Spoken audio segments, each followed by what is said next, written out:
சங்கீதாவின் விவாகரத்து முடிவால் அவர்களது மகன் ஜேசன் சஞ்சய் எடுத்துள்ள ஒரு முடிவு குடும்பத்திற்குள் இருக்கும் விரிசலை வெளிச்சத்திற்கு கொண்டு வந்துள்ளது.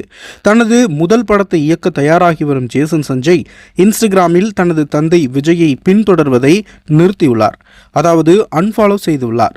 விஜயின் அரசியல் மற்றும் சினிமா வாழ்க்கையில் அடுத்தடுத்த திருப்பங்கள் ஏற்பட்டு வரும் வேளையில் மகன் எடுத்துள்ள இந்த முடிவு அவர் தனது தாய் சங்கீதாவிற்கு ஆதரவாக இருப்பதை உறுதிப்படுத்துவதாக பார்க்கப்படுகிறது.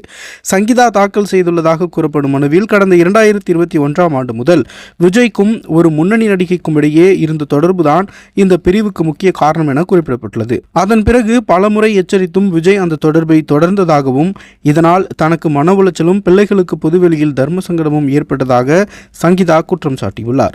பரஸ்பர விவாகரத்து கோரியும் விஜய் அதற்கு ஒத்துழைக்காததால் தற்பொழுது நீதிமன்றத்தை நாடியுள்ளதாக தெரிகின்றது.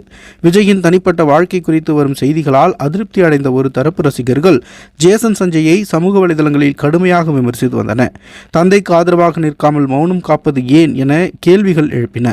இதற்கு பதிலடி கொடுக்கும் விதமாகவே விஜயை அன்ஃபாலோ செய்து தனது எதிர்ப்பை சஞ்சய் வெளிப்படுத்தியிருப்பதாக திரையுலக வட்டாரங்கள் தெரிவிக்கின்றன. ஏற்கனவே ஜேசன் சஞ்சய் தனது தந்தையின் வீட்டிலிருந்து வெளியேறி சென்னையில் தனி வீட்டில் வசித்து வருவதாக கூறப்படுகிறது. சஞ்சயின் முதல் பட அறிவிப்பின் பொழுது கூட விஜய் அது குறித்து எந்த ஒரு வாழ்த்தோ கருத்தோ தெரிவிக்கவில்லை என்பதும் குறிப்பிடத்தக்கது. மேலும் தற்பொழுது விவாகரத்து வழக்கு நீதிமன்றத்துக்கு வந்துள்ள நிலையில் ஒட்டுமொத்த குடும்பமே இரண்டாக பிரிந்து நிற்பது ரசிகர்களிடையே சோகத்தை ஏற்படுத்தியுள்ளது.